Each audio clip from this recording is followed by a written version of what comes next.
Okay, today what I'm going to talk about is x and y intercepts.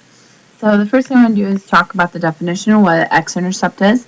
An x-intercept is the value where x crosses the x-axis. So I was going to draw a picture there. If I was just to draw a random line here, this spot right here would be the x-intercept. It's where it crosses the x-axis, not the y-axis, but the x-axis. So that dot is the x-intercept. Notice how y is equal to 0. We'll talk about that more as we continue on. The y-intercept is where it crosses the y-axis. So if I was to draw that same line, this would be my y-intercept. X is equal to 0 for that part. Let's go back and discuss that a little bit more, this blue wording. It says y is equal to 0. Why is that the case? Well, if I was to talk about any point along here, every point along here relates or is written as an ordered pair. This one's 1, 0. This one is 2, 0. This one is 3, 0. Notice what stays the same every time.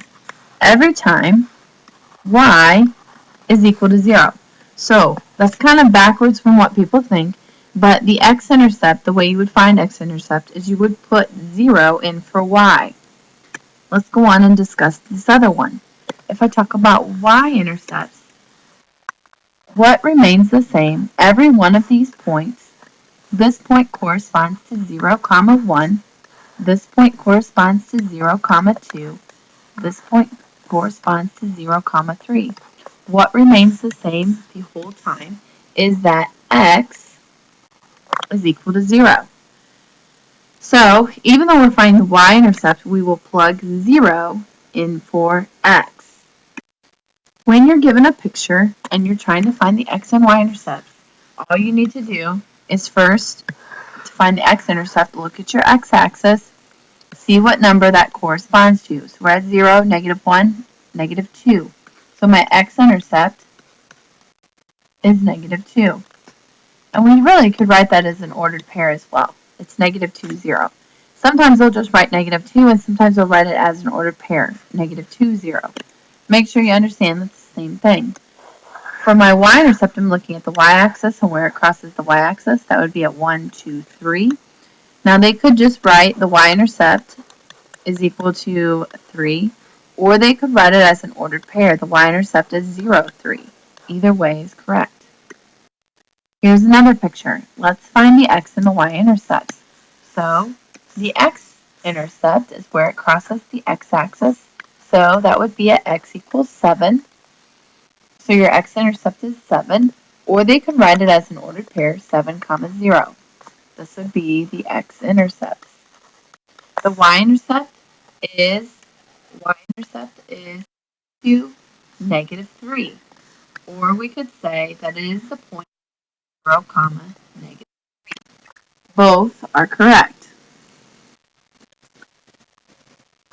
Now, if you're given an equation, you're going to solve that equation to be able to find your x and y-intercept. So to find an x-intercept, we're going to put 0 in for y and solve.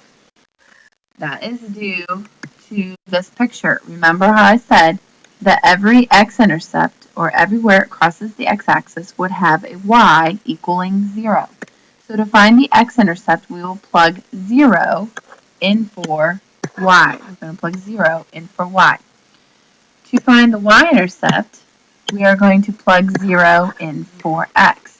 Again, that's due to those pictures, and I keep going back to previous slides, but y-intercepts are where it crosses the y-axis, and every point along the y-axis has 0, 1, or 0, 2, or 0, 3, and the x is always 0. So that's why we're going to put 0 in for x to find the y-intercept. I will go through some examples with you on this next video.